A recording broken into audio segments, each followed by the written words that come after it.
Salut tout le monde, bienvenue à nouveau sur ma chaîne.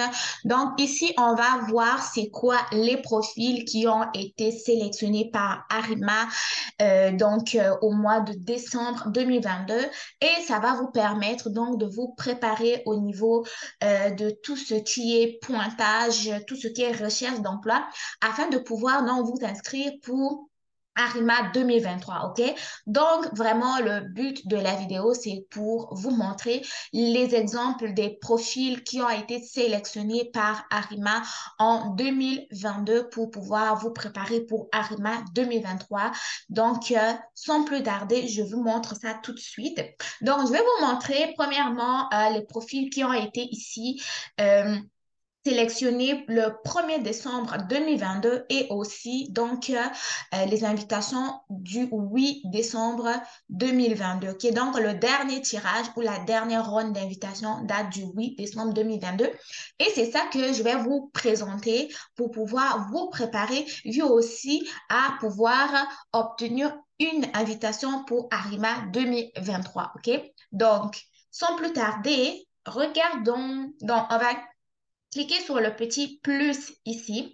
Donc là, si nous lisons la publication, c'est que le nombre d'invitations, ok, nombre d'invitations, le ministre de l'Immigration, de la francisation et de l'intégration a invité 517 personnes, ok, à lui présenter une demande de sélection à titre permanent à titre permanent. Donc, pour les personnes qui ne savent pas c'est quoi Arima en fait, Arima, ça va être premièrement un portail, ok, qui fait partie du programme d'immigration Québec des travailleurs qualifiés. Quand vous inscrivez sur Arima, c'est en espérant obtenir une demande de sélection à titre temporaire, donc pouvoir venir au Québec avec un titre de résident permanent. Ok, c'est comme un peu il ressemble au programme d'entrée express, mais ça va concerner les autres provinces en dehors du Québec. Mais pour celui du Québec, ça se passe vraiment sur Arima, OK? Donc, c'est un peu ça.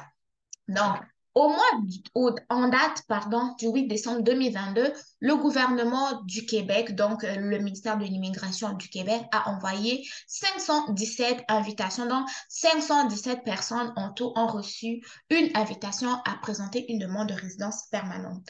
Donc, la date de l'extraction de la banque ou la date du tirage, c'était donc le 5 décembre 2022 à 6 heures du matin. Et ces invitations s'adressaient aux personnes répondant à l'un ou l'autre des critères suivants. Premier critère, il fallait avoir un pointage égal ou supérieur à 591 points.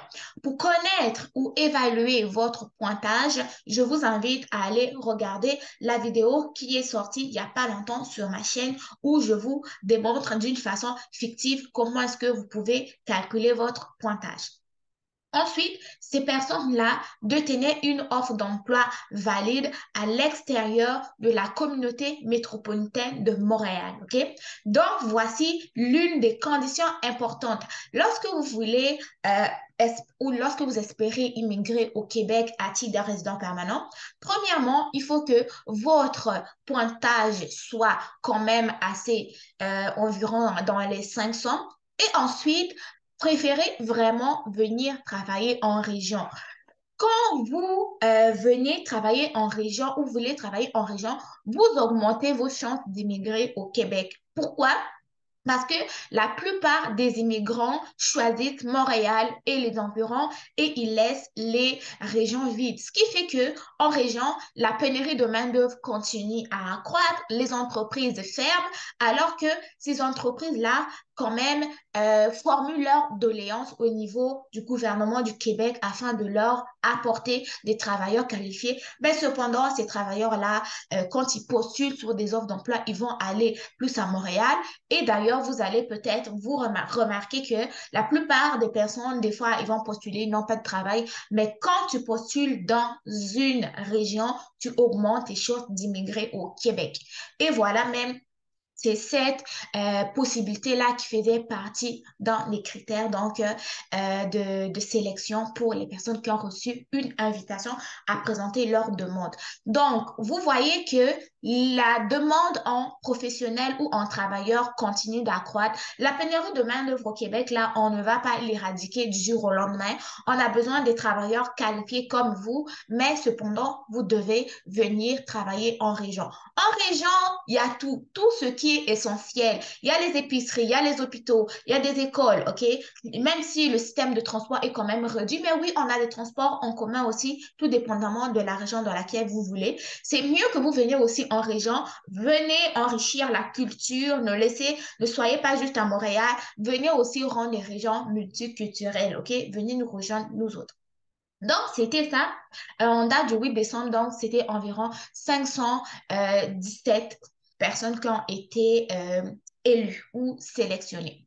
Maintenant, on va aller au niveau de l'invitation du 1er décembre. Si nous cliquons là-dessus, pour le 1er décembre, c'est environ, OK, c'est pas environ, hein, c'est 500, pardon, 513 personnes qui ont été choisies pour présenter leur demande de sélection à titre permanent. Et la date d'extraction a eu lieu le 28 novembre 2022 à 6 heures du matin. Et ces invitations-là, en fait, s'adressaient aux personnes répondant à l'un ou l'autre des critères suivants. Premier critère, leur profession exercée figure dans la liste suivante de la classification des professions. Donc, si nous regardons là, ces professions-là, c'était lesquelles, OK? Donc, on avait gestionnaire des systèmes informatiques, ingénieur informaticien, ingénieur informaticien, sauf les ingénieurs et concepteurs en logiciel. Il y avait des ingénieurs civils, des ingénieurs mécaniques, mécaniciens, des ingénieurs électriciens, des ingénieurs d'industrie de fabrication, des technologues et techniciens en génie civil, des technologues et techniciens en génie mécanique, des technologues et techniciens en génie industriel et génie de fabrication, des analystes et consultants, des analystes de bases de données et administrateurs administratifs de données, ingénieurs et concepteurs logiciels, programmeurs, concepteurs, conceptrices et développeurs web, technologues et techniciens en génie électrique, technicienne en réseau informatique, il y a beaucoup d'informatique ici. Agent de soutien aux utilisateurs, infirmière autorisée, infirmier psychiatrique, infirmière auxiliaire, soignant, aide-soignant préposé aux bénéficiaires, enseignant, enseignante au niveau secondaire, enseignant, enseignante au niveau primaire et préscolaire, éducateur, éducatrice et aide éducatrice de la petite enfance, designer graphique et illustrateur, illustratrice, spécialiste de vente technique, commerce en groupe. Vous voyez que même en commerce, les gens sont invités. Ensuite de ça, le deuxième critère, ces personnes-là devaient avoir un pointage égal ou supérieur à 580 points. Et ces invitations s'adressaient aussi, OK, ça c'est un autre critère, aux personnes répondant aux critères suivants. Elles détenaient une offre d'emploi valide à l'extérieur du territoire de la communauté métropolitaine de Montréal, OK? Donc, trouver vraiment un emploi qui n'est pas à Montréal, mais en région, OK? Donc, les gars, j'espère que c'est des informations sur les rôles d'invitation de Arima vont pouvoir vous aider à savoir où vous aligner pour pouvoir immigrer ici au Québec. Donc, premièrement, je vous invite à aller regarder la vidéo sur comment calculer votre score, tout dépendamment de votre formation, de votre statut matrimonial. Et ensuite de ça, la deuxième condition, il va falloir aller trouver une offre d'emploi qui est valide hors de la communauté métropolitaine de Montréal, donc au Québec. Où est-ce que vous allez aller trouver cet emploi-là? Je vous fais une vidéo sur comment trouver un emploi, sur guichet emploi, et vous allez pouvoir regarder c'est quoi les régions, OK? Donc, je vais vous montrer ça, comment sélectionner un emploi qui est hors de la région métropolitaine de Montréal, OK? Donc, sur ce, bon succès dans vos différentes démarches. N'oubliez pas de vous abonner, de liker la vidéo. Moi, je vous dis à très bientôt pour une nouvelle vidéo où je vais vous montrer comment trouver un emploi hors de la communauté métropolitaine de Montréal. Donc voilà, bye bye.